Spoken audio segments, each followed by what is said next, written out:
গল্পটি বহুদিন আগের। শান্তিপুর গ্রামের পাশে একটি জঙ্গলের মধ্যে শাকচুন্নি বাস করত। শাকচুন্নি অনেক দুষ্টু এবং চালাক ছিল।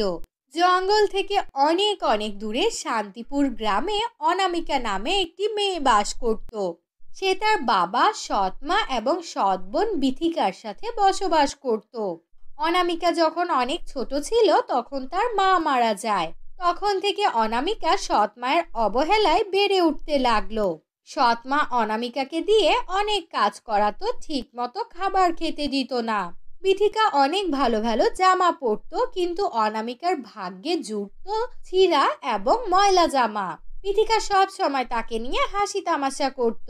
সে তার বাবাকে মায়ের এবং বোনের অবহেলার কথা বলতে পারতো না। তাকে তার সৎ মা গরু চড়াতে পাঠায়।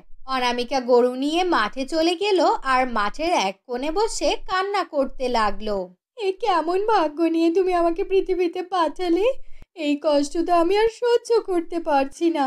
মায়ের অত্যাচার, বোনের হাসি তামাশা আমি আর সহ্য করতে পারছি না। আমাকে তুমি এসব থেকে মুক্তি দাও, আর না হলেও উপরে তুলে নাও। এদিকে গাছের উপর থেকে শাকচুন্নি অনামিকার সব কথা শুনছিল। শাকচুন্নি ধীরে ধীরে অনামিকার কাছে আসলো এবং বলল, কে রে তুই মেয়ে? তোর এত বড় সাহস, এই জঙ্গলে বসে আছিস? এই জঙ্গলে কে থাকে? আমি আমি শাকচুন্নি রে। আমি এখন তোর ঘাড় মটকে চিবিয়ে চিবিয়ে খাবো। হা হা হা হা হা। আমাকে আর কি মারবে শাকচুন্নি দিদি? আমি তো বেঁচে থেকেও মৃত। তার থেকে ভালো হয় তুমি আমাকে খেয়ে ফেলো। আমি এতে করে একটু কষ্টও পাবো না। তুই তো দেখছি অনেক সাহসী মেয়ে। আমাকে একটুও ভয় পেলি না। নিশ্চয়ই এর কোনো কারণ আছে। খুলে বল আমাকে সব। তারপর অনামিকা তার সৎ মা এবং সৎ বোনের অত্যাচারের কথা শাকচুন্নিকে সব বলতে থাকে, এবং সেসব শুনে শাকচুন্নির অনেক মায়া হয়। তোর সব কথা আমি শুনে আমার অনেক কষ্ট লাগছে। আমি তোকে কিছু একটা দিতে চাই, যা তোর কষ্টকে দূর করে দিবে। তুই সুখে শান্তিতে বসবাস করতে পারবি। তোর জীবনে আর কোনো কষ্ট থাকবে না। শাকচুন্নি তাকে অনেক সুন্দর একটা শাড়ি দিয়ে বলল, তুই এই শাড়িটাকে নিয়ে যা। এটি কোনো সাধারণ শাড়ি নয়, এটি হলো জাদুর শাড়ি। এই শাড়ির কাছে যখন যা চাইবি তাই পাবি। এই শাড়ির মাধ্যমে তোর জীবনের সকল দুঃখ কষ্ট দূর হয়ে যাবে। ভুলেও ওই কথা কাউকে বলবি না। তারপর অনামিকা জাদুর সেই শাড়িটি নিয়ে বাড়িতে চলে আসলো, আর সেই শাড়ির কাছে যা যা দরকার সব চেয়ে নিল। এদিকে অনামিকার গায়ে সুন্দর সুন্দর পোশাক দেখে বিথিকা তার মাকে বলল।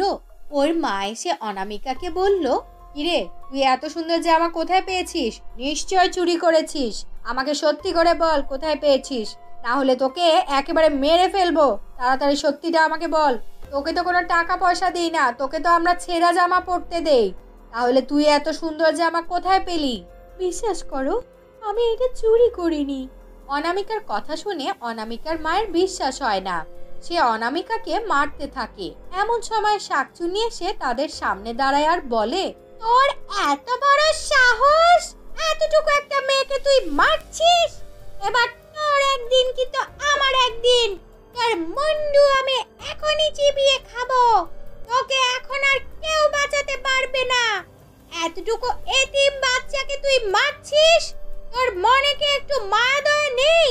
এই এতিমটাকে দিয়ে তুই বাড়ির সকল কাজ করাস, আবার এখন নির্যাতন করছিস।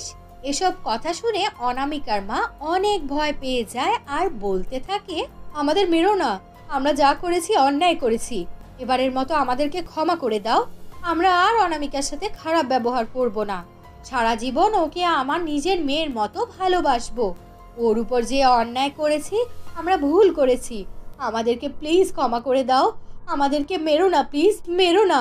এসব কথা শুনে অনামিকা তার মা এবং তার সৎ বোনকে ক্ষমা করে দেওয়ার জন্য অনুরোধ করে শাকচুন্নিকে। আর অনামিকার এই কথা শুনে শাকচুন্নি অনেক খুশি হয় এবং তাদেরকে ক্ষমা করে দেয় এবং সেখান থেকে চলে যায়। তারপর থেকে জাদুর শাড়ির গুণে পরিবারের সাথে অনামিকা সুখে শান্তিতে দিন কাটাতে থাকে।